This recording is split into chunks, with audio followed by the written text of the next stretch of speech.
Hello, fam. How are you today? Um, this is going to be a short one. I just wanted to express some thoughts about the Zoom call that I just sat in on with the Stop Cop City activist group that is currently in Atlanta um, working to alleviate that situation, and Dr. Cornel West. There were also some other prominent figures on the left on the call. I believe Shama Sawant was there for a little bit, as well as Tim Black and Peter Dow. So it's excellent to see this kind of a coalition. And I was part of most of the discussion. I did join about 15 minutes late, so I didn't hear all of the context in the beginning. But for any of you who don't know what Stop Cop City is or what's Cop City, I'm not going to spend time on that here. There's a lot of great independent media that has come out about this over the last year and a half. Sabby Sabs just did a recent segment on her channel that you can check out, or you can find that. Excuse me. Getting photobombed by the fuzzy beast.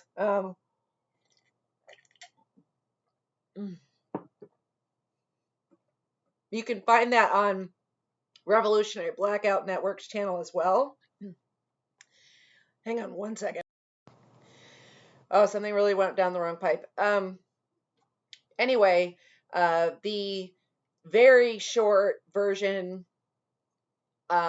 for anybody who's just hearing about Cop City for the first time, there's been a project ongoing in Atlanta by the city government. They've allocated $90 million to fund this thing that has been nicknamed Cop City. It is being built or scheduled to be built just north of Atlanta on, I believe, 300 acres of protected forest land that has been dubbed the lungs of the Southeast. If it's not the lungs of the Southeast, it's the lungs of Georgia. This forest is the largest source of oxygen over a sizable region. There have been multiple protest movements against Cop City going, I believe, for at least the last year, if not further. I'm not exactly sure when this whole project started up. I only found out about it in the last year. And among these environmental protest movements, there has been an egregious amount of abuse by the Atlanta police, including murders of unarmed environmental protesters. One of them was a guy named Miguel, who was nicknamed Tortuguita, and the reporting I saw said that he was shot in the back 57 times while he was seated in a position of surrender with his hands in the air, and the city has staged a massive cover up of this murder. There's been no justice. People have been distributing pamphlets and trying to help the citizens of Atlanta become aware. They've been shut down in a variety of ways. The government of Atlanta, and I believe the whole state of Georgia, has engaged in a massive cover up, or at least the city and the Fulton County, which is where Atlanta is. And they have gone after protesters over a number of months using the Domestic Terrorism Act, which was the thing that the Biden administration conjured up after the January 6th protests. And now 60 of them have been charged under the RICO Act and are looking at real jail time. So that's the synopsis. Get much more detail about that on the other independent media. I'm not going to retread ground that has already been, taken care of much better than I could. So the protests have now escalated. The situation is ongoing. The project is ongoing. And the major concerns beyond the environmental impact are the fact that this Cop City is a scale model of the city of Atlanta, where police are being armed and trained by Israeli Mossad in how to contain the citizens of Atlanta and basically control and even murder them. And this is a project that is apparently planned for other cities. I don't know what other cities, but somebody in the chat on this Zoom call said that Baltimore was next, which is certainly plausible, I'm sure. So this is a problem that affects all citizens in the United States. And there were a disparate number of comments from participants at one time on the call. I think there were 104 different participants that were asking an array of questions that, ranged in specificity to the specific organizational tasks of the Stop Cop City movement. It seems like a lot of people joined the call because they wanted to talk about the larger context and how this relates to the Cornel West campaign and the issues of racist policing and state violence and other things like that. So I have a few thoughts, and I can't say that I have the answers. These are just things that I've noticed as a trend in the discourse and on the left, and that I would suggest that the left needs to look at and collaborate to resolve, and that hopefully the Cornel West campaign, or whoever he happens to hire as his campaign managers and advisors, takes a look at resolving in order to make movements like this effective and be able to reach the broadest possible coalition. So, to set this up to make my thinking makes sense to somebody who's hearing it for the first time. I hear my own thinking all the time, right? I mean,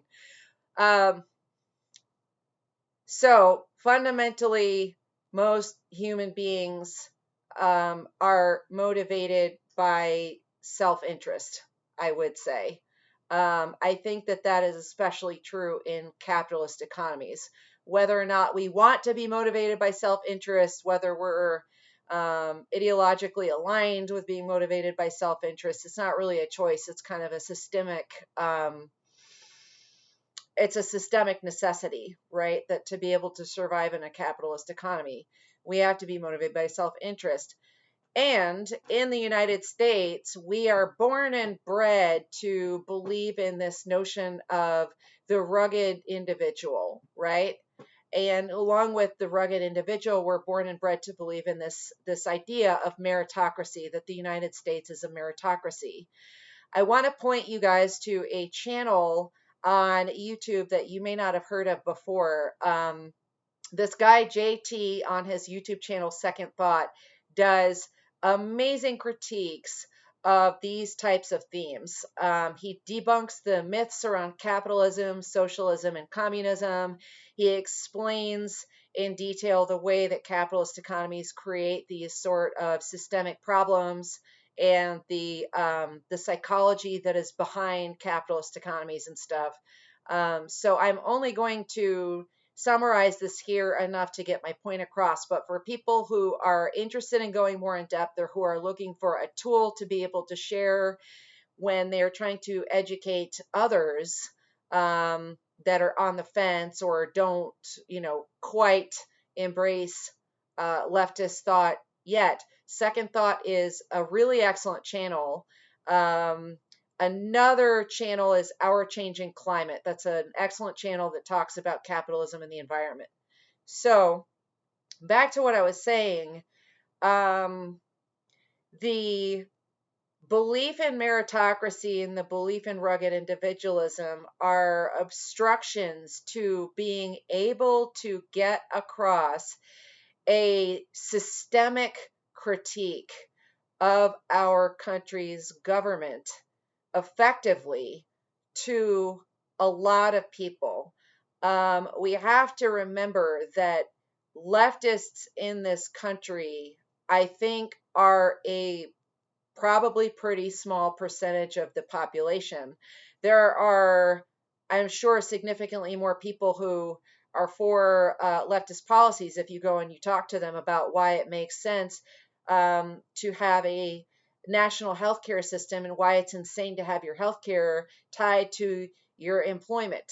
I mean, things like that, people would say, yeah, you're absolutely right. I mean, there were many more people, for example, in the Bernie Sanders movement that were for the policy platforms and what they would do for them than we could say were specifically politically literate. You know, these are not likely to be people who have ever picked up a book by Chris Hedges or even read um, things that a lot of us feel to be foundational textbooks like Manufacturing Consent or A Brief History of Neoliberalism by David Harvey or um, Democracy Incorporated by Sheldon S. Wolin, right? So, where I'm going with this is that to talk about state violence and how police forces are an apparatus of state violence, there has to be a basic understanding of how police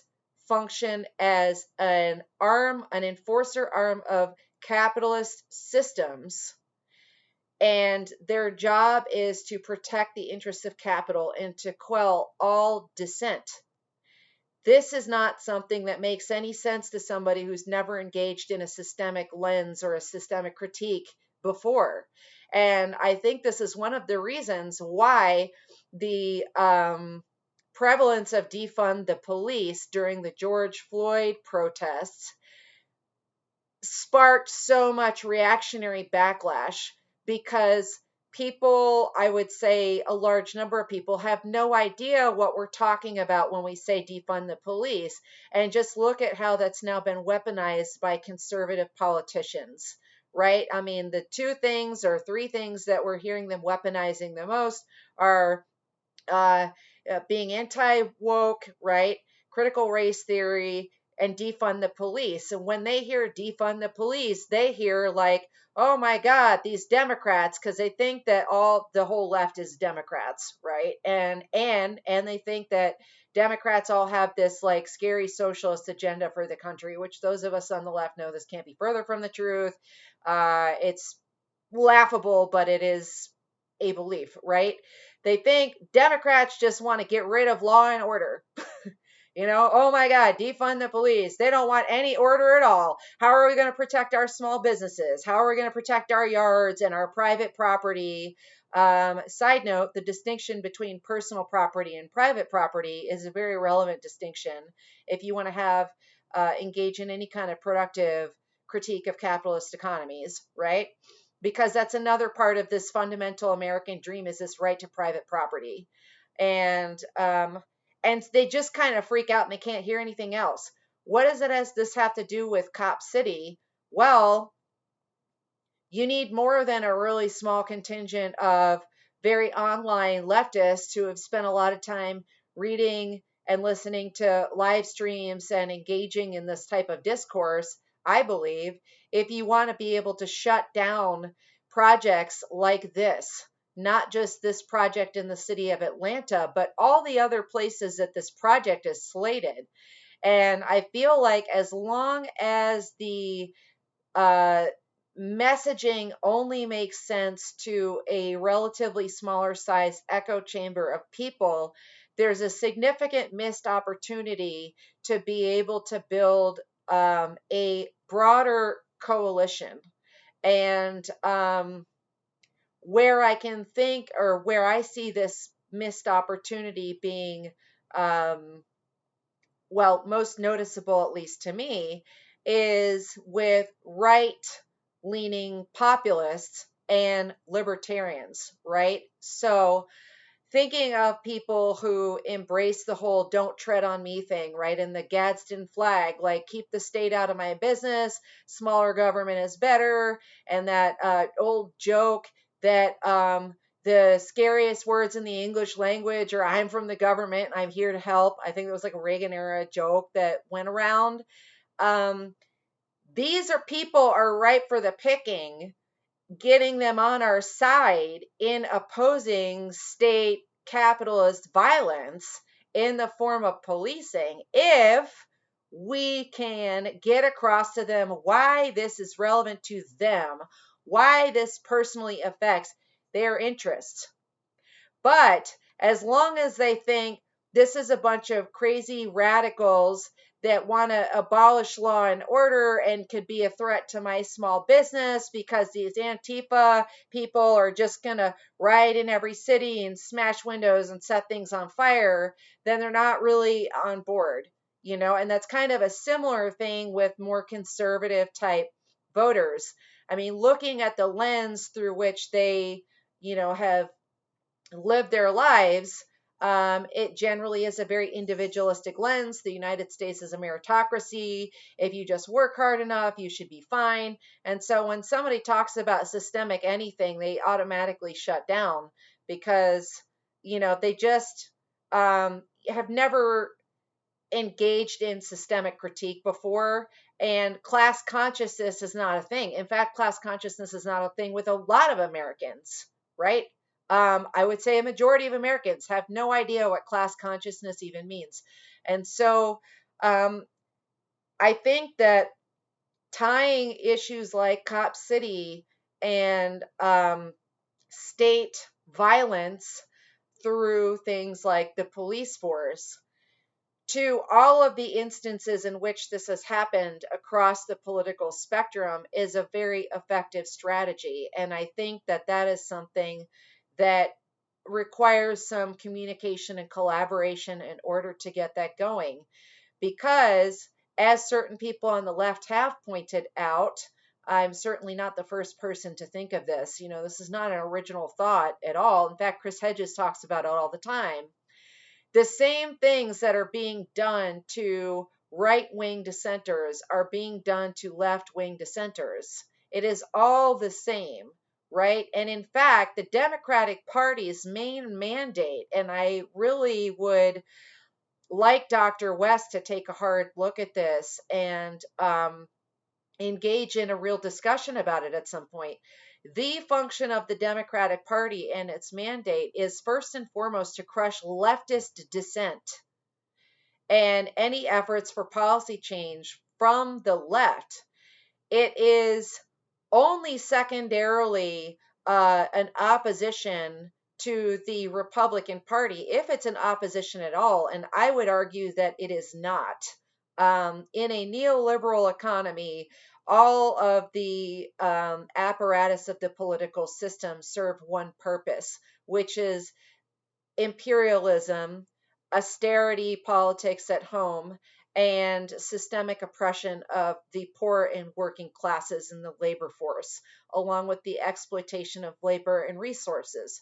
So, the biggest threat to this really does come from the left most of the time. In fact, we could take a look at even how the New Deal ended up emerging finally, right? My understanding of the New Deal is that Franklin Delano Roosevelt didn't even pass a New Deal until the third year of his first term, and that it required a huge amount of output from the Communist Party, the Socialist Party, and labor unions and other grassroots movements, putting a tremendous amount of pressure on him because Roosevelt himself was a one percenter and all his buddies were one percenters. So really, the New Deal just managed to save capitalism. Roosevelt went to his buddies and he said, if you don't give them something, they're going to overthrow the whole system. We're going to be a socialist country. And these were all people who watched the Bolshevik Revolution and said, that cannot happen here. So that's a different topic for a different day. But for anyone who wants to go down the rabbit hole of the huge effect that the Bolshevik Revolution had on the ruling elite class in the United States and how they adjusted all of the structures of our society in order to make sure that something like that never happens in this country. Metanoia Films has an amazing set of documentaries on their website that you can stream for free. I mean, I would say stream for a donation. They don't charge a fixed amount of money, but please donate. And each film has its own resource page that you can go as deep into the rabbit hole from each documentary as you want to go. So I will put the link to their website in the description. Sometimes you can find their films on YouTube, but they're often taken down. But there was a film I saw about 15 years ago, or maybe 10 years ago, called Human Resources, Social Engineering in the 20th Century. And I strongly recommend that as being a watch for everyone. But they talked a lot about what happened to the ruling class when the Russian Revolution happened around World War One, and this immediately sparked a war against leftist politics that has never gone away, and the use of Russia through red baiting and Russia, Russophobia has been it's been used over and over again since then. So now over a century, it's been used, and so all of these tactics are not new.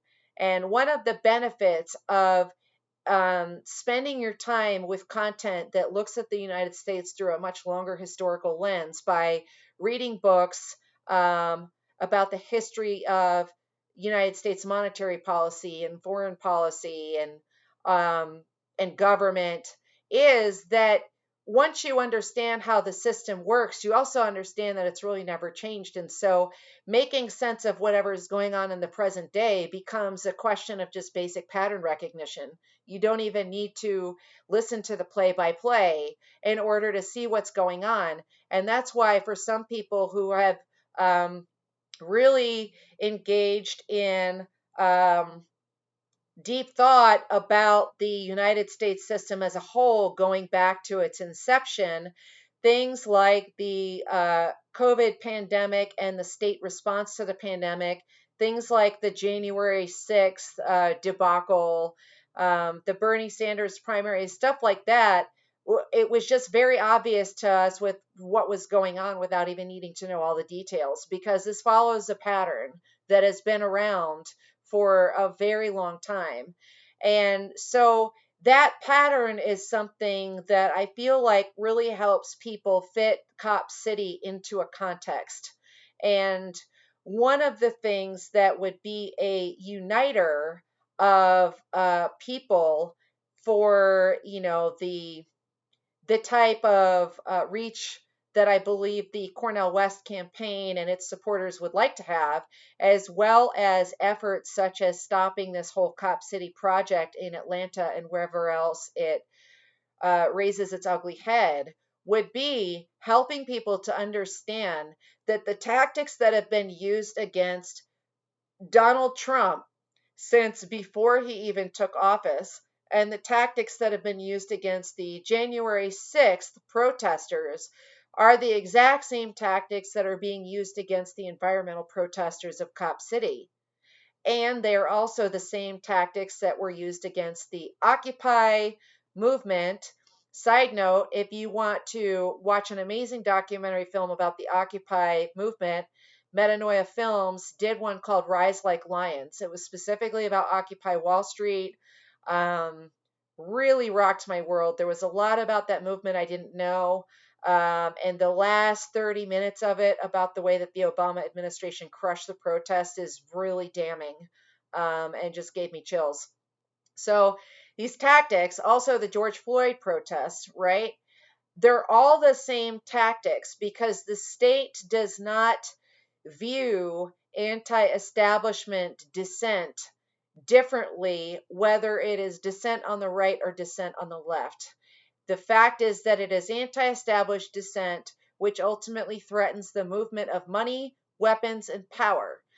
This kind of trifecta of things is something that Caitlin Johnstone has referred to in her work a lot. In her wheelhouse as a blogger has been pointing out the level of narrative control and the control of the parameters of thought and discourse that the United States and the Western economies in general rely on in order to keep people willingly enabling the capitalist system and not challenging it in any meaningful way or any kind of a united way. So when you take a look at like left versus right or Republicans versus Democrats, for example, it's extremely useful to narrow the focus into where are the weapons going, where is the money going, and where is the power going. And if you narrow it down to those three things, then you can see that the agenda is exactly the same between the two parties. And looking at the way that a third party movement could potentially build and succeed, I think that this is a very essential thing to point out, because who are we trying to galvanize as a third party movement? Mainly disaffected Americans. Disaffected Americans that do vote, disaffected Americans that don't vote, but the majority of disaffected Americans fall into the camp of, either being registered independents or at least identifying as independent or part of a third party, or not voting at all, or people who have left either one of the major parties. And I think most likely, as far as who's attracted to the Cornel West campaign, people who have left the Democrats, right? Or who are at least very disaffected by the Democrats and are therefore considering voting green in this election. So I don't want to get too much off on a tangent about that, but it does bring up something that I forgot to mention in my last video about the interview between Jimmy Dore and Cornel West that Garland Nixon commented on. I think he was very erudite in the way that he commented on this, but this got missed on some of the other leftist channels, is that the reason that a lot of us are saying that Dr. West's first battle is with the Democratic Party is because the Democratic Party is the main obstacle to leftist progress, right? If there was an actual opposition party in this country, the Republicans would be getting nowhere near the levers of power. Republican voters, by and large, percentage-wise, only make up roughly 22% of the electorate. And then Democrats only make up roughly 24 to 25% of the electorate. And then on the Republican side, the percentage of people who are these crazy far-right fundamentalist Christians like Mike Pence and his ilk are a very small percentage of people that are not really representative of the overall political body in the United States, even the conservatives. It is just overblown by the media to convince people that they are this huge number. And also they happen to have a lot of money and a lot of influence through institutions of power that anybody who wants to learn more about that, about the far right, I would recommend reading Chris Hedges' book, American Fascists, or listening to his lectures about it, because he spent, I believe, either 2 or 3 years inside these conservative Christian echo chambers, and he's spoken about it a lot. So where was I going with that? I do know. Just give me a second to collect my train of thought again. Ponder what I just said. Well, I ponder it myself. So in order to be able to reach all of these disaffected people of these disaffected colors and stripes, there needs to be some sort of getting everybody on the same page that I think has to happen. I'm not a political strategist, but the number of Democratic strategists that I have listened to on shows like Rising on the Hill and then later Breaking Points and other shows that do these discussion panels, and also the number of Republican strategists, pretty much tells me that any jackass can hang out a shingle and call themselves a political strategist and walk right into a 6-figure income. So I don't know, maybe I should have done that instead of being a musician, but I did not. So from a strategy perspective, just from my own personal observation as not a political strategist, but probably could be good at it, if we want to reach these disaffected voters, we have to do, I think one of two things, or maybe both. We have to find an issue that a particular group of people really, really, really, really, really cares about a lot, and could even be said to be like the sole voting issue for them, or at least the primary voting issue. And we have to be able to speak their language about that issue and tell them how we're going to alleviate their pain about that thing, which it seems like could be a little bit more work, because that would mean talking to different groups of people and finding ways to present different issues in ways that appeal to all those different groups, right? Medicare for all, the COVID pandemic, and bodily sovereignty, people who are really concerned about social credit systems, central bank digital currencies, and stuff like that.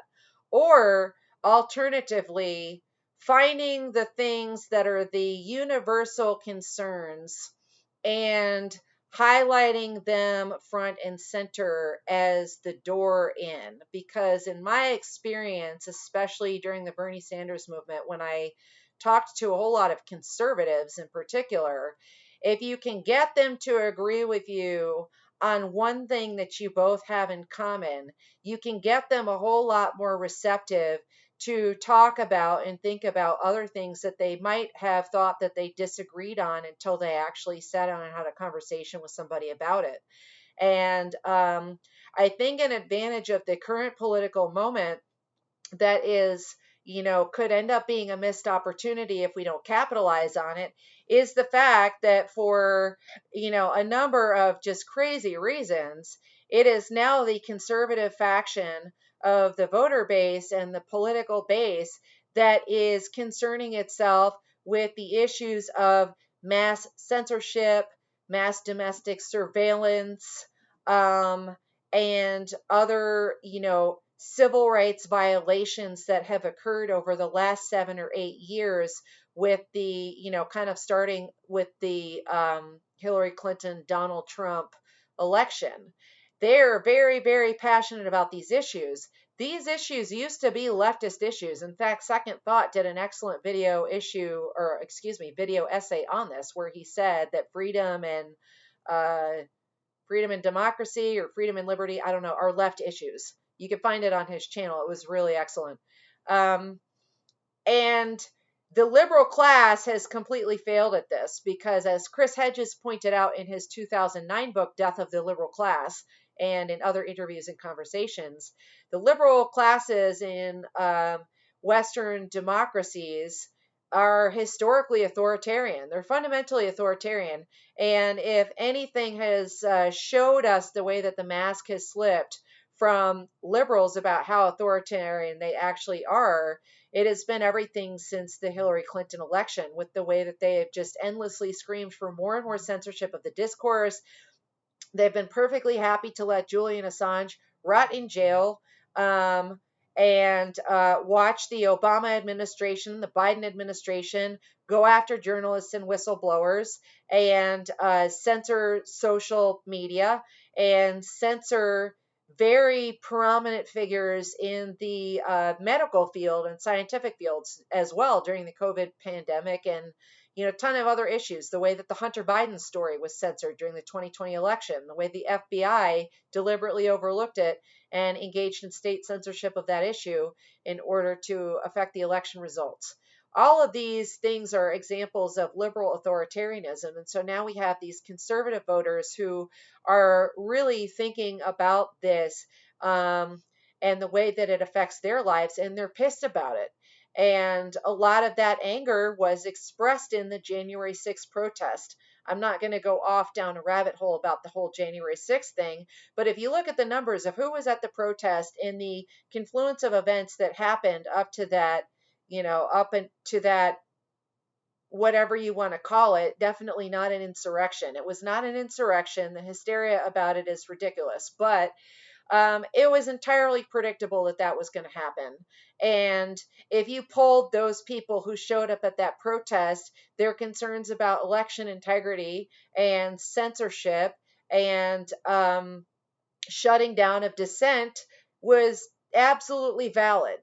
So this is a golden opportunity for us to be able to message and form coalitions with people that normally would not consider a Green Party campaign at all, much less a campaign by somebody like Dr. West. In fact, I think it's part of the reason that a lot of these voters are very much, positively viewing Robert F. Kennedy and his campaign right now and considering supporting his campaign.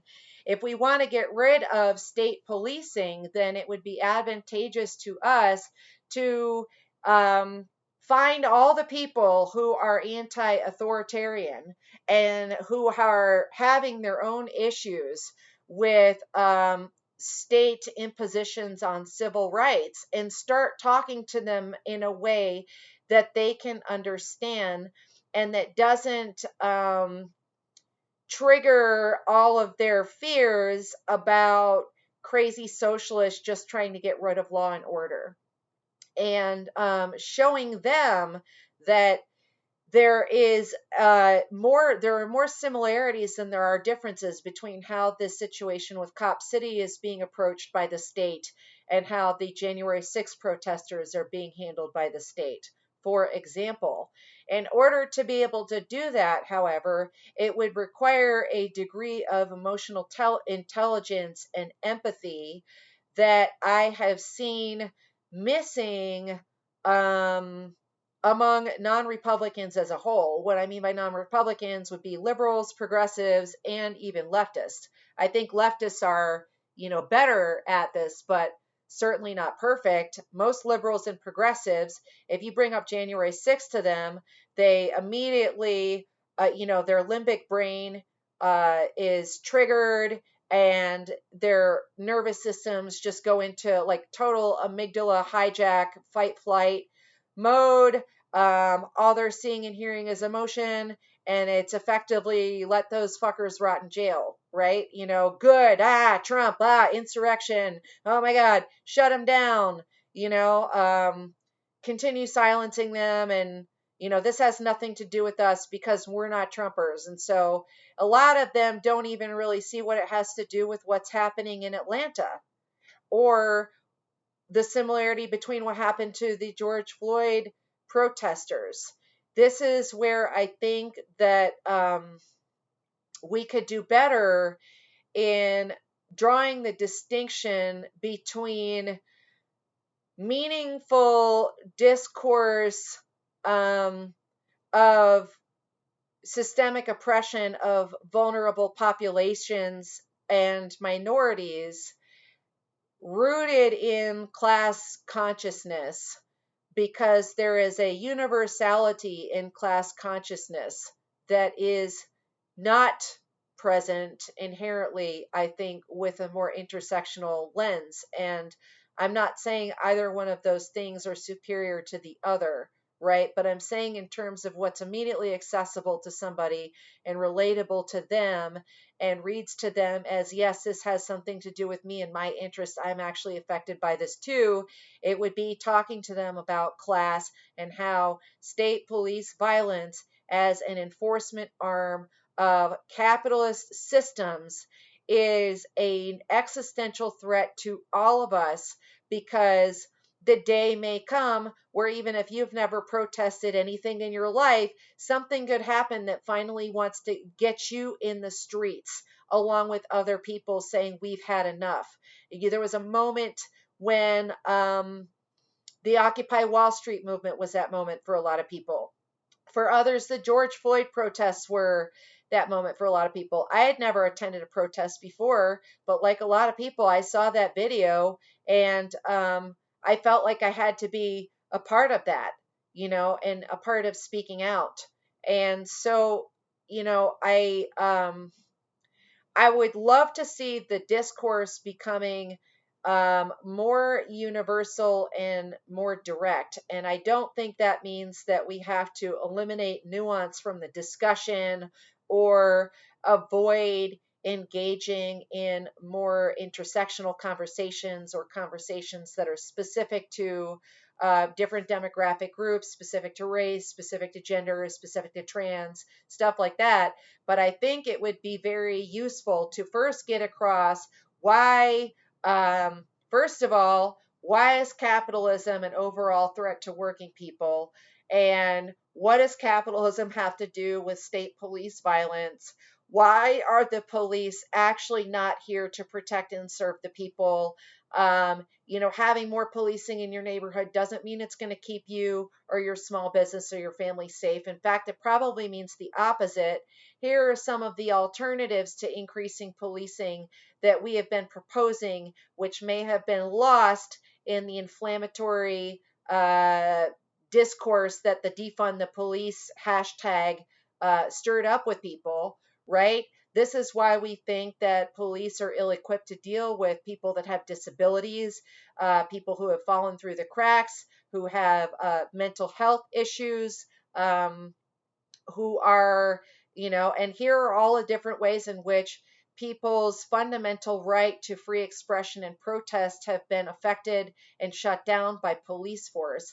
And then take a look at things like Biden's Domestic Terrorism Act and go, here's how Domestic Terrorism Act has been used against January 6th protesters. Here's how the Domestic Terrorism Act is being used against the environmental protesters in Cop City. Here's how the RICO Act has been abused. Here's how the RICO Act is being abused over here. Here's how the Espionage Act has been abused against, Julian Assange and now Chelsea Manning, but at the time Bradley Manning, Edward Snowden. Here's how it's been abused over here. However, it is worthwhile to point out that historically these things have been used disproportionately against leftist dissent. And so, although this is tangential to the central point of this video, I want to stress that for anybody who has any sort of confusion or hesitation about whether or not the Democrats are actually the biggest obstacle to third party movements and to dissent from the left, this is why they absolutely are. And this is something that goes back over a century. All of the labor rights movements were driven by leftist political parties and Marxist critiques of capitalist economies. Eugene Debs, Rosa Luxemburg, the IWW, right, the Wobblies, the Communist Party, the Socialist Party, all of these people were intellectuals and activists that engaged in very, very thoughtful critiques of capitalist system and dissented from the left. This is the third time I'm going to mention Metanoia Films, but they did an amazing documentary series. I think it ended up expanding to 5 whole films, so it is a significant time investment to be able to watch this, but it's titled Plutocracy. And it is a series that they did about the labor wars in the United States, which were the bloodiest labor wars in human history. And all of these labor wars were driven by the left.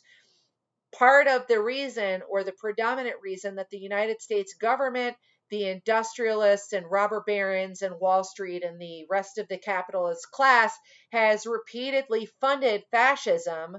For example, Mussolini, Francisco Franco in Spain. A lot of people have forgotten about the Spanish Civil War, which was going on at the same time as World War II. And other fascists around the world has been because they thought that fascism was an antidote to communism. And that is also the source of all of the Russophobia in this country. So it is very, very, very, very important, I think, to have extremely clearly in mind that in order for the Green Party or other left third parties to succeed, it has to distinguish itself, and the Cornel West campaign has to distinguish itself explicitly, clearly from the Democrats and the liberal class. And that means presenting itself differently from the technocratic, academic, liberal discourse, and it means minimizing the amount of terminology and dialogue at the front of conversations and interviews, meaning don't lead with it. That sounds like it is specific only to cultural or social issues. This does not mean don't talk about them, don't care about them, or don't do anything about them. It just means that if you are going onto a platform where you're hoping to reach a broad audience and you lead with white supremacy or you lead with trans, and this is something Jimmy Dore was really trying to point out last week when he interviewed Dr. West, you're going to lose a lot of people because their parameters, the way that they hear those things, um, is according to um, their fears and whatever it is they've been listening to, defining those things for them. And so, what white supremacy means to us doesn't mean the same thing to people who have grown up thinking that everything is about individual responsibility. The United States is a meritocracy. If you're not making in this system, then you're just doing something wrong. You're not working hard enough. Somebody who's never engaged in a systemic critique of the United States at all doesn't know what to do with it when somebody brings up something like white supremacy. And when you start talking to them in a way that sounds like you have a problem with law and order, and police are bad people, all police are racist, and they're just out to kill unarmed black people, and we need to defund them. Uh, all they're hearing is a threat, right? So I think that these are opportunities for growth and communication. And I think we have a very powerful moment in the United States to be able to galvanize disparate groups behind a real working class centered humanitarian agenda if we play our cards right. But I do think that in the last 3 or so months since Dr. West announced his campaign, the challenges that are that have kind of been there all along on the left have become very much more clear, at least by my observation.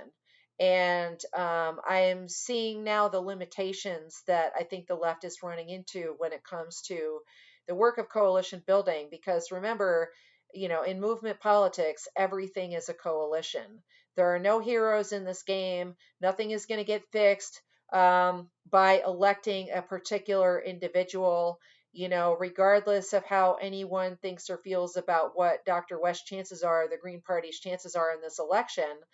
Were he to actually take office, there isn't a thing that would ever happen if there wasn't a united movement or multiple movements collaborating together that was ready to move things forward from the ground. And so, as activists or even part time activists or keyboard warriors or even just casual supporters of Dr. West, I want to put to you that to be a part of this movement at all, even if all you're planning on doing is just showing up and voting for him, there is an inherent responsibility to help educate people and remember that we are a minority in terms of the level of awareness that we have about how the system functions. And most particularly, we're a minority as far as the level of awareness that we have about the nature of power in this country. And when we talk about the two different political parties, it is very, very important to understand how power works in this country, because that is the only way that you can genuinely understand why the Republicans and the Democrats are no different from one another, right? If you don't understand that, then it is very easy to fall into the mythology that at least the Democrats have the right idea. There are just some disagreements in terms of praxis or in terms of strategy, or maybe it's a difference by degrees. Like they think Medicare for all is too extreme, but they're really still for universal health care. And so all we have to do is just reason with them, and get them to see the light, and then they'll come along. And at least as long as we have Democrats in power, we have allies, and then eventually we can get to the allies. And if we can just make our argument in the right way, they'll naturally do the right thing because that's what they want to do all along. This is the fundamental flaw, I think, of the reform sector of the progressive base that was a part of the Bernie Sanders movement. And, you know, in relationship to cop city and state policing, again, in order to be able to understand the role of police in capitalist economies and in the United States, understanding where the power is and what the agenda of the powerful is really, I think, the only way to be able to fully identify the pattern and see why this is an existential threat across the board to all poor and working people. Because if it's not being done to us yet, it's going to be. So I'm going to close this video. This is a lot longer than I had planned on it being. I really appreciate you guys listening. I know it's unusual to listen to an individual speaking for this long, but for any of you who are used to listening to podcasts and live streams, then you have sat online for 2 to 3 hours listening to discussions of this nature. So I know that it's not undoable, but Martin Niemöller's lament after World War II um, is something that I think really communicates effectively across class lines. And there are so many different accounts of what he actually said that I don't know what the verbatim quote is anymore. I've seen it phrased so many different ways, but a lot of you, I'm sure, have heard it already, but to remind you, he said, first they came for the communists. I didn't say anything because I was not a communist. Then they came for the intellectuals. I said nothing because I was not an intellectual. Then they came for the gypsies and the gays. I again said nothing because I was neither gypsy nor gay. Then they came for the Catholics. I didn't say anything because I was not a Catholic. Then they came for the Jews. I said nothing because I was not a Jew. And then finally they came for me, and there was no one left to speak up for me. So rights are universal. And the only way we're going to be able to join together disparate factions who have um, different prioritization of their voting interests and how those things are perceived to affect their material interests is going to be by over and over again representing the value of solidarity and how all of our material interests are affected by a predatory neoliberal economic system that exists really only as an agent of empire. Um, and so I encourage all of you to think about how you can broaden your conversations, how you can spend time speaking to people who you might not normally talk to, or who you disagree with, or who disagree with you. Think of the different ways that you can maybe language some of these concepts in a way that they can understand, or find material online that is really good shareable content that you think gets that point across. Second Thought is a channel that makes really good, sticky, shareable content that's easy to digest. And if you are involving yourself in the Cornel West campaign, in the Green Party, or the Stop Cop City, or other similar movements, I think that this is really valuable to think about and to start paying attention to where is our message falling on deaf ears and where are the opportunities for communicating in a way that would start bringing people into the movement. So I will leave that with you. I will put a couple links in the video description that are relevant to what I mentioned, including the sources that I recommended. And I will see you all again whenever the next time is that I have thoughts and put them on YouTube. Feel free to do the things that help the algorithm if you want to, like, comment, share. And if you would like to contribute to my work in any way, that would be great.